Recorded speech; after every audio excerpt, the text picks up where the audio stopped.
Bonjour à tous, j'espère que vous êtes en forme.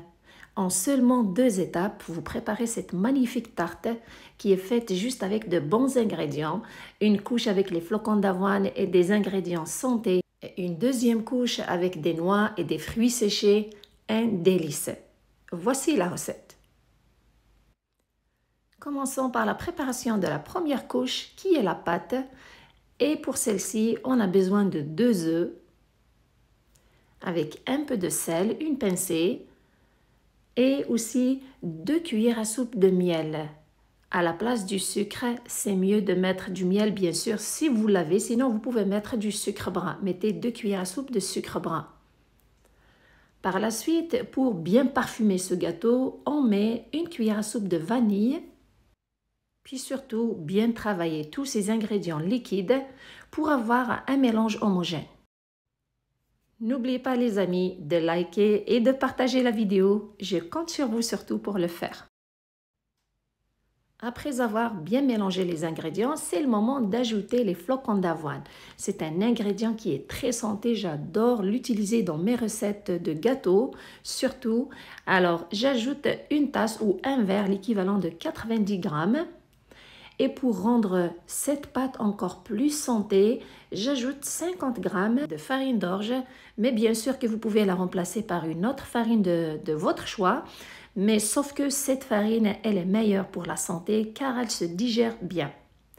Puis j'ajoute 1 cuillère à café de levure chimique pour que la pâte soit aérée et qu'elle ne soit pas compacte. J'incorpore tous ces ingrédients secs à la pâte et bien la travailler avec une spatule jusqu'à ce qu'elle soit bien formée. Vous avez remarqué, cette pâte est faite juste avec de bons ingrédients et elle se prépare vite. Voilà la texture que vous devez obtenir. Une fois qu'elle est prête, je prends le moule à tarte dans lequel je la fais cuire, le badigeonner bien sûr à l'avance avec un peu d'huile végétale. Et je mets directement la pâte dans le moule sans la travailler à l'avance. Pourquoi? Parce qu'elle est collante quand même. On ne peut pas la travailler sur un plan de travail et la transférer dans le moule. Elle se travaille facilement à l'intérieur de celui-ci. Si vous pouvez le faire avec la spatule, c'est mieux. Sinon, prenez une assiette avec un petit peu d'huile végétale. Badigeonnez vos mains au fur et à mesure, aplatissez sur la pâte. Comme vous voyez sur l'image, elle s'étale facilement sans problème. Et pour plus de recettes faciles et rapides et santé, je vous invite à vous abonner si ce n'est pas déjà fait. Étalez la pâte à l'intérieur jusqu'à ce que tout le fond du moule est bien couvert avec celle-ci. Vous allez voir, c'est très facile, ça se fait facilement. Le four est préchauffé à 180 degrés Celsius, 350 degrés Fahrenheit. Je mets le fond de la tarte, je le fais cuire pendant 15 minutes. Juste pour que la pâte se maintienne bien, pour qu'on puisse mettre les autres ingrédients dessus.